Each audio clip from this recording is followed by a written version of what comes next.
Il était une fois Augustin, un pélican d'une générosité spectaculaire qui vivait sur le port de la ville de Trop-Plein-les-Bains, station balnéaire réputée pour ses couchers de soleil légèrement exagérés et son marché aux poissons qui sentait à 3 rues de distance.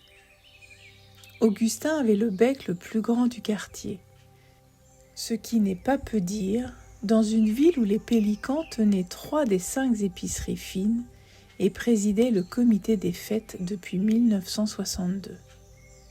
Sa poche gulaire, ce grand sac de peau doré sous son bec, souple et extensible, comme une promesse de printemps, était légendaire.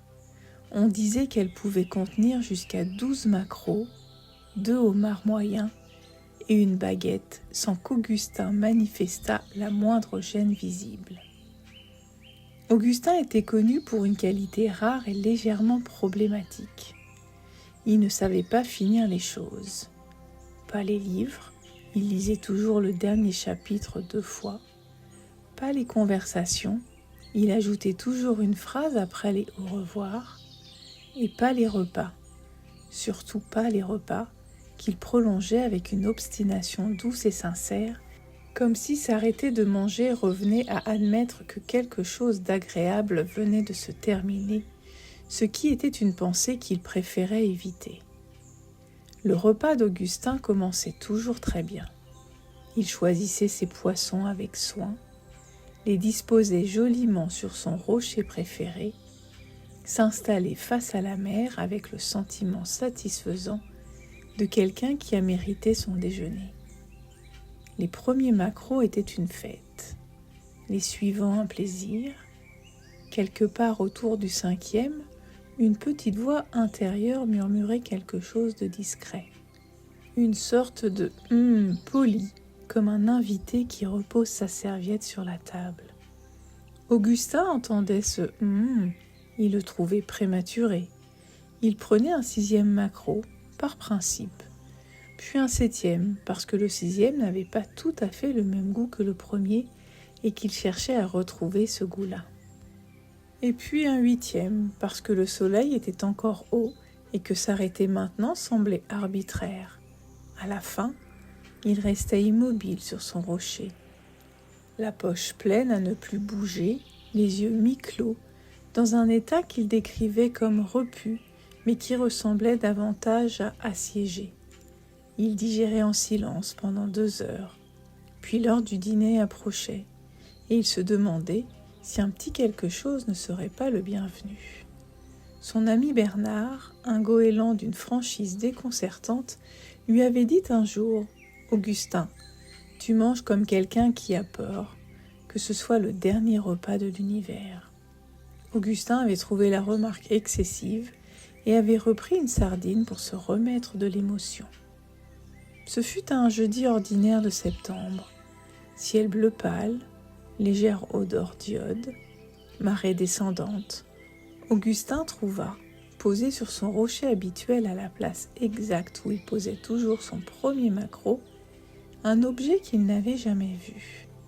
Une boussole. Pas une boussole ordinaire, celle-là qui indique le nord, ce qui est utile mais manque de conversation. Celle-ci avait 4 directions gravées sur son cadran. Faim, plaisir, rassasié et ailleurs. L'aiguille tremblait légèrement, comme si elle hésitait entre plusieurs vérités. Augustin la retourna dans tous les sens. Il la secoua. Il la tint à bout de bec. L'aiguille continua de trembler avec l'air de quelqu'un qui attend qu'on lui pose la bonne question. Il la glissa dans sa poche, l'autre poche, celle de sa veste en toile bleue qu'il portait tous les jours de marché, et il rentra chez lui sans dîner, ce qui constitue un événement suffisamment remarquable pour que Bernard le goéland en parle encore 6 mois plus tard. Cette nuit-là, Augustin rêva d'une mer sans fond et d'une lumière sous l'eau, et dans ce rêve, il plongeait. Non pas comme il plongeait d'habitude, bec en avant, poche ouverte, dans la précipitation joyeuse de quelqu'un qui fonce sur quelque chose de bon.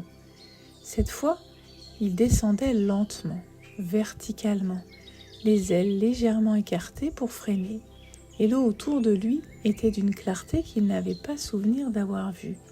Elle était verte au-dessus, bleue plus bas, et encore plus bas, d'une couleur qu'il n'aurait pas su nommer, quelque chose entre le calme et le commencement. Il sentait l'eau partout sur ses plumes, pas froide, pas chaude, juste présente, enveloppante, avec cette pression douce et régulière qui dit « tu es porté sans en faire toute une histoire ». Ses ailes fendaient l'eau avec une lenteur agréable. Ses pattes palmées traçaient de petits tourbillons derrière lui qui montaient vers la surface et disparaissaient. Il n'était pas pressé, il n'allait nulle part en particulier. C'était un sentiment inhabituel et assez remarquable. Autour de lui passaient des poissons argentés, des rayés, des petits rouges qui avaient l'air de ne pas savoir où ils allaient, mais d'apprécier le voyage. Augustin les regarda. Il ne ressentit pas l'envie de les attraper. C'était une observation étrange et méritait d'être notée. Il les regarda simplement passer, leur tournure élégante dans l'eau, leurs écailles qui captaient la lumière par intermittence comme de petits signaux de morse en langue inconnue. Il descendit encore. La lumière changeait. Elle devenait plus douce, plus diffuse, comme tamisée par quelque chose d'épais et de bienveillant. Le fond n'était pas sombre, il était d'un bleu profond et lumineux, comme si la mer gardait sa propre lumière pour elle, pour les moments où personne ne regardait. Les anémones s'ouvraient et se refermaient sans raison apparente, à leur propre rythme, indifférentes à toute notion d'horaire ou d'urgence. Augustin s'arrêta à côté d'une grande anémone violette et la regarda respirer. Elle s'ouvrait, elle se fermait, elle s'ouvrait, elle se fermait. Il y avait dans ce mouvement quelque chose d'une évidence absolue, quelque chose qui savait exactement quand commencer et quand s'arrêter, sans débat, sans négociation, sans septième macro. Augustin posa une patte sur le sable du fond. Le sable était fin et frais, et sous sa patte, il sentait de minuscules grains qui se déplaçaient doucement, qui trouvaient leur équilibre. Il resta immobile un long moment. La boussole dans la poche de sa veste, il la portait même dans les rêves apparemment, et mit une légère chaleur contre sa poitrine. Il n'eut pas eu besoin de la sortir pour savoir où pointait l'aiguille. Son ventre était silencieux, pas d'une façon vide ou manquante, d'une façon tranquille, satisfaite, comme une pièce bien rangée dans laquelle on entre, où l'on n'a rien à faire sinon être là. C'était une sensation qu'Augustin connaissait théoriquement. Il ne l'avait pas souvent laissé s'installer, ou du moins pas assez longtemps pour faire sa connaissance. Il ferma les yeux, sous l'eau.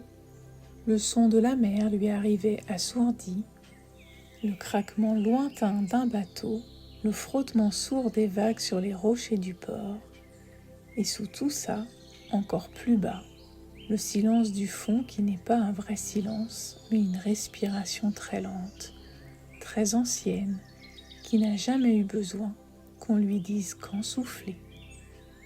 Au centre du fond marin, là où la lumière bleue était la plus douce, il y avait une table. Une simple table en bois flottée. Au-dessus, une assiette. L'assiette contenait 3 petits poissons, pas 12, pas 8, juste 3, disposés avec soin. Et à côté de l'assiette, la boussole, posée à plat, l'aiguille parfaitement immobile sur le mot rassasié. Augustin s'assit, il mangea le premier poisson lentement, en sentant vraiment son goût, la chair ferme et iodée, la légère amertume de la peau, le sel qui restait sur le bec après.